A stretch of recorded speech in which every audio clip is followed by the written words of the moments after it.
What's up, everybody? Welcome back to the Some LT1 Guy YouTube channel. And I got my microphone on today and I'm using my gimbal. I think it's supposed to track my face and keep me in frame, but that's aside the point. We've got we've got a lot to talk about, so let's get right into it. So as you can see, and for the one or two of you that have watched my latest short, I finally have an adult go up and go down machine. And you see that we've got the WannaBeV on it. I also had another short video for the three of you that saw that one. So we'll get into all of that. But yeah, so I finally have a lift after years of bench pressing transmissions and rolling around on the ground when it's negative 100 million degrees outside. I finally, oh gosh, see, the gimbal's doing the thing again. I finally have a 4-post lift. Now I went 4-post mainly because the very clean concrete here is only about 4 inches thick. And now some 2-posts say that that's enough, and others say that that's not enough for a 2-post. And you can do almost anything on a 4-post that you can on a 2-post aside from dropping K members and stuff like that. So that's a little bit of a bummer, but that's what we got. So that's a new addition. This is I think they all pretty much copy each other anymore with the caster's design, so that they'll go on those pins there, and then without a vehicle on, you can lower the weight of the drive ramp there onto it. It'll force the weight on the caster, and then you can move it around the shop if you need to. Similar to the Wildfire lift design. But the main point of this video is to bring you guys along while I produce a list to get the WannaBeV ready for Burnout Rivals Indy. That is going to be the first appearance of the old girl after her Revved Up Richmond appearance. And we'll get into all that, but let me get this gimbal sort of set up somewhere and we'll dig in. All right, so like I said, a couple of you that have seen the short little time lapse that I did of ripping the intake off of this thing, you might be thinking, well, why are you ripping the intake off? Well, and you'll have to excuse the absolute mess. I'm gonna go on a slight side tangent here for a second. Can I do this with the gimbal? Ordered myself some new toolboxes, and I did not want to order them. I wanted to go to the store and pick them up and then put my tools in it and then organize everything. That didn't work. So I emptied some of my toolboxes onto a table in preparation for the new toolboxes to get here, and the new toolboxes had to be ordered. So now I have a table full of tools that are scattered because I've been using them and not been a very good boy about putting them back where they go. Anywho, that thing is why the old intake had to come off. So what we have here is, see, and I gotta put this somewhere, and I got no room to put it. So just put that there. So this is a B&M 250 or a Mega 250 or just a 250. I'm not sure what the correct delineage of it is. But yeah, it's the smaller compared to the Mega 420 or 450 or whatever the other one is. So it's the smaller one. This was a marketplace find. It was off of a boat. So the guy was super cool. Came with marine performance booklet, a couple spacers, a bunch of hardware. Came with this hat that is doing a great job holding up the Milwaukee, and under the hat is two Edelbroken ADVSs, AVS2, there it is. Probably not going to be running them, just because they're more of a street carburetor and I'm looking for more of a race carburetor. It also has this, come on Gimbal, I wonder how good the microphone is ignoring that train right now. It's supposed to be noise canceling. Anywho, it has this dual carb adapter on top, and I have been looking for a single carb adapter just to make things a little bit easier on myself, especially since it's going to be at least running on E85. I'd like it to be on methanol just for the cooling properties.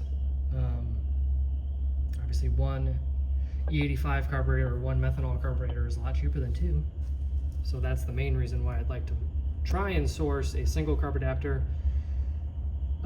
If not, I'll just have to bite the bullet and get two. But yeah, so it's already on its intake manifold there.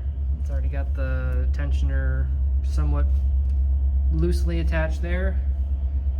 So yeah, that is why the WannaBeV has the intake ripped off. And if you're wondering why I don't have the new one on, it's pretty simple. I'm lazy, and I don't think it's going to ignore that train. We're waiting. Might as well just rip this off real quick.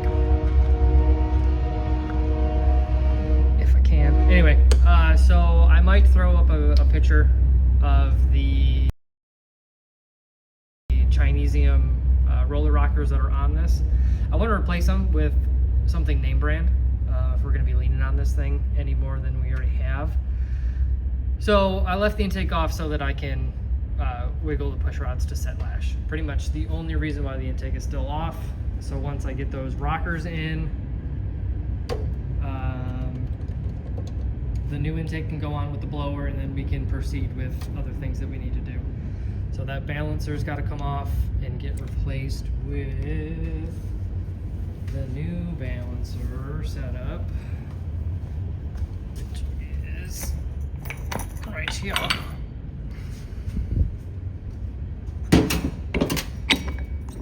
So obviously this is the ribbed blower, and it also came with this little adapter doohickey so that you can run two V-belts.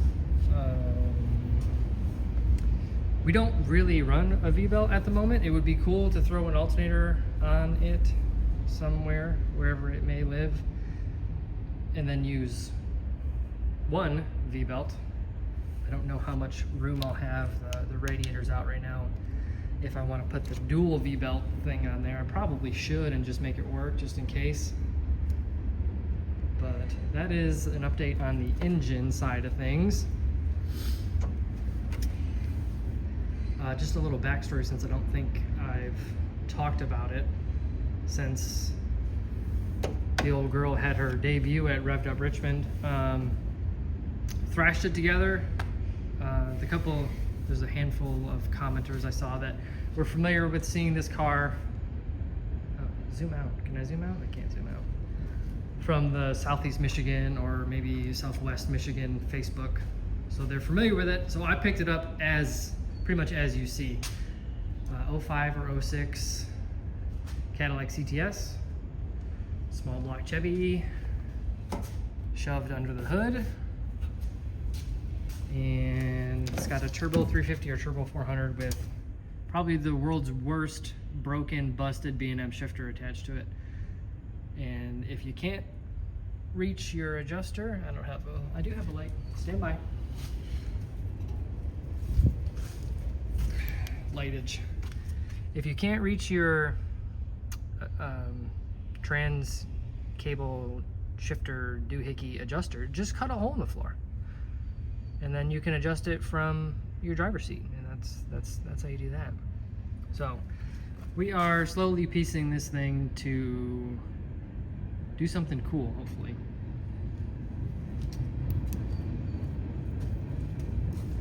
That is the story on that, but what am I gonna work on today? That will be rewiring. So like I said, we thrashed it together, picked it up off Marketplace, thrashed it together, and dealt with whatever is going on here and did not fix it. We wired it better so that at least the fuel pump would turn on, the fans would turn on, the e-water pump would turn on so that it could run. Never checked timing, never did any of that. Well, it was super lazy, didn't run great. Turns out it was at 17 degrees of total timing. I'm getting way sidetracked. The wiring needs to be fixed.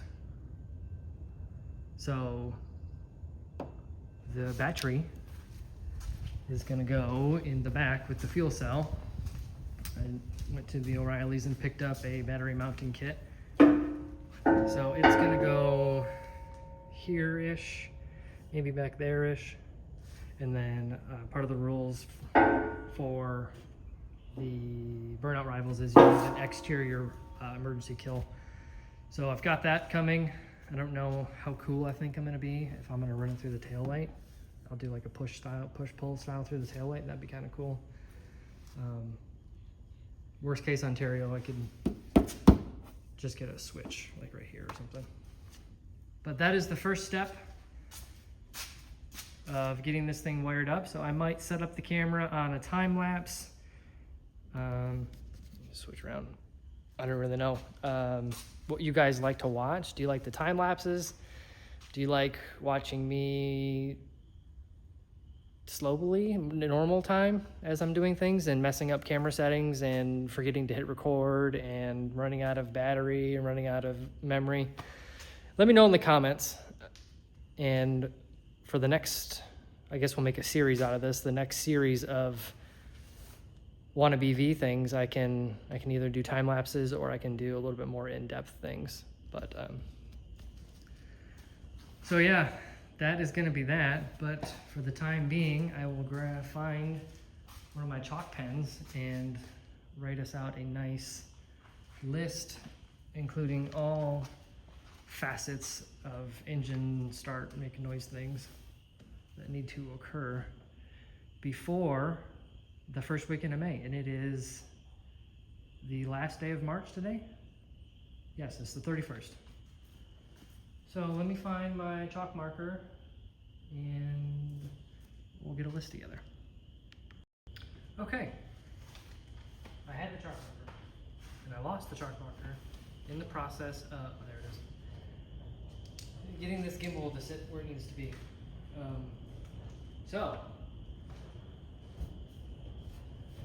start with, this is a really awkward angle to do this. Wiring. So we need that moved. We need accessories wired with fuses. We're gonna do things safely. E-stop. Probably new gauges. Maybe not. I'll leave that blank for now. Those are expensive. So under that, engine things. It's a really strange angle. I don't have great handwriting to begin with. We need rockers. We need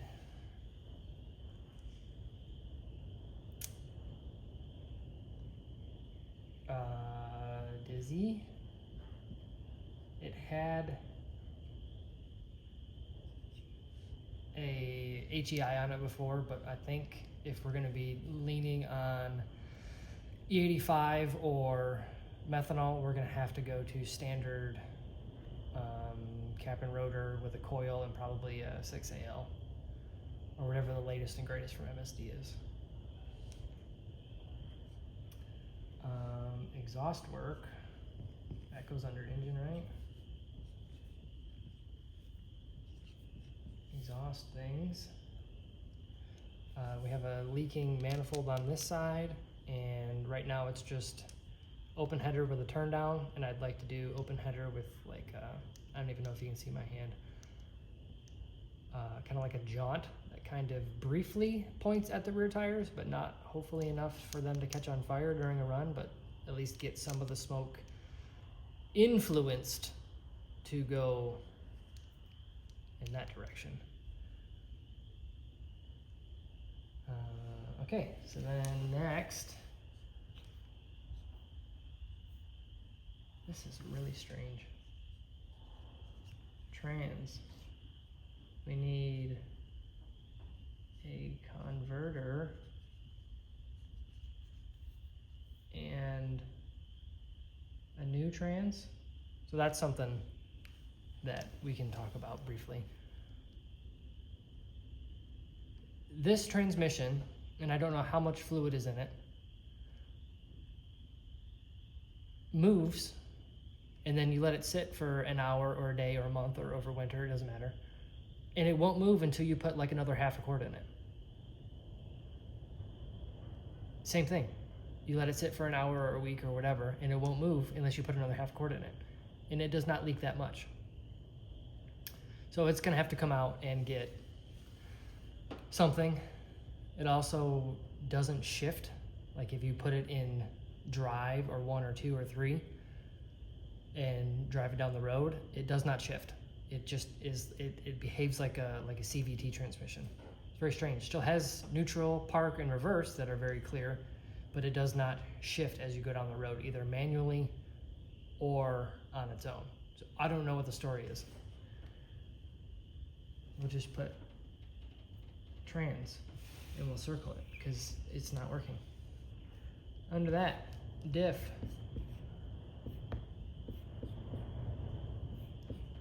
Needs to be welded because the whole girl did the one tire fire and Real man. even think to look at it. What else? Probably fuel system because it's just rubber hose right now. How do teachers write like this? I have no idea. Oh gosh.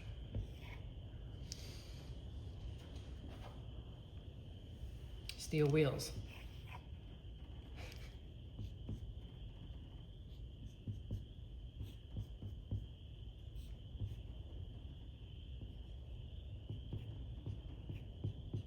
This is, for a normal person, this would be embarrassing.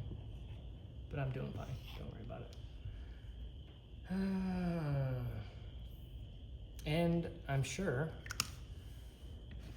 this list will grow as things progress. But that is